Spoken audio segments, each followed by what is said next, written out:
Qardaş Türkiyənin rəsmi orqanları heç şübhəsiz ki, Ermənistanın baş nazirinin aparatının ictimaiyyətlə əlaqələr mərkəzinin rəhbəri Qor Çarıkyanın bu təxribatçı məlumatına şərh verəcək və verməlidir. Çünki burada söhbət Ermənistan hakimiyyətinin qardaş Azərbaycanla Türkiyənin isti münasibətlərinə təxribatçı müdaxilə cəhdindən gedir. Çarıkyan deyib ki, son günlər Türkiyə mediası belə bir açar xəbərə geniş yer verib ki, Ermənistanla Türkiyənin münasibətlərinin normallaşmasına mane olan əsas qüvvə Azərbaycan. Bunu Bakı Xəbər Media qrupunun rəhbəri politolog Aydın Quliyev öz Facebook səhifəsində yazıb. Aydın Quliyev daha sonra yazır. Çarıkyan bu təxribatçı ideyanı o kontekstdə yayıb ki, bir neçə gün əvvəl Türkiyənin 10 nəfərə yaxın dövlət və xüsusi media orqanlarının jurnalistləri Ermənistan hakimiyyətinin dəvəti ilə İrəvanda, hətta Türkiyə-Ermənistan sərhədindəki Marqara gömrük sərhəd keçid məntəqəsində olublar.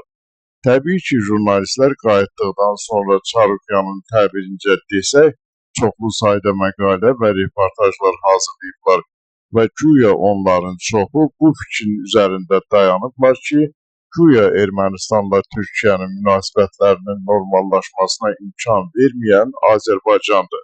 Təbii ki, Ermənistan hakimiyyəti türk jurnalistlərini İrəvana məhz o məqsədlə aparmışdı ki, onların yazılarından, fikirlərindən bu cür sui-istifadə etsinlər.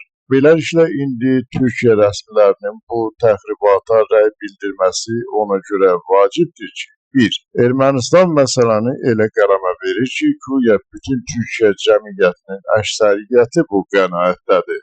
Halbuki bir jurnalistin səriştəsiz fikri heç də bütün xalqın mövqeyi sayıla bilməz. 2. Belə çıxır ki, güya Türkiyə hakimiyyəti Azərbaycanın maraqlarını nəzərə almadan Ermənistanla münasibətləri qurmaq istəyir. Sadəcə Azərbaycan buna mane olur. 3. Elə rəy yaradılır ki, güya Azərbaycanın Türkiyə-Ermənistan normallaşmasına mane olması tam bir neçə gün Türkiyə mediasının açar xəbəri statusunda olub. Güya Türkiyə cəmiyyətinin başqa dərdi səri yox imiş. 4. Qardaş Türkiyənin Ermənistanla normallaşma prosesində əsl mövqeyini kölgədə buraxmaq istəyirlər. Türkiyənin rəsmi mövqeyi isə budur ki, Azərbaycanla saziş imzalamadan Ermənistan-Türkiyə münasibətlərinin normallaşması mümkün deyil. Və nəhayət 5. Erməni təxribatının bir hədəfi də budur ki, həmin təxribatçı fikirlər Türkiyə ictimaiyyətində Türkiyəni Azərbaycan hakimiyyəti idarə edir kimi yanlış rəy yaratsınlar və bu iki ölkənin saf qardaşlığına şübhələr oyatsınlar. Qardaş Türkiyənin Ermənistanın ideoloji təxribatına reaksiyasını gözləyək.